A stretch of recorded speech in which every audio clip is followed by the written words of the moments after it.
მამაცურად გადაიტანე ყოველგვარი ცხოვრებისეული დანაკლისი. ქრისტიანი არ შეიძლება იყოს მშიშარა, ქრისტიანი არ შეიძლება შედრკეს. ის არის უძლებელი, კლდესავით არის, მამაცია, სიმამაცე ერთ-ერთი სათნოებაა, რო ვიცოდეთ, როცა მშიშარა ადამიანი, ეს არ არის სათნოება, პირიქით ცოდვა არის. ყოველი რაც შეგემთხვევა და ყოველი სიმწარე, როგორ დაითმინე, ღმერთზე მინდობით. და ხეთა როგორ მინდობით, რომ სხვა მხრიდან არც კი ელოდო მათგან გათავისუფლებას და ნუგეშს.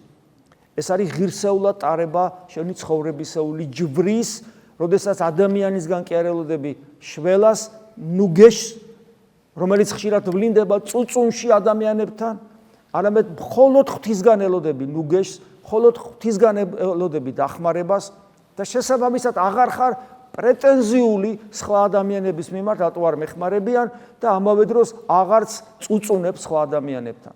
ანუ სულ მოკლეობას არ ავლენ, ღირსეულად გადაგაქ ნებისმიერი განსასწრელი აბსოლუტურად ღმერთზე მინდობით.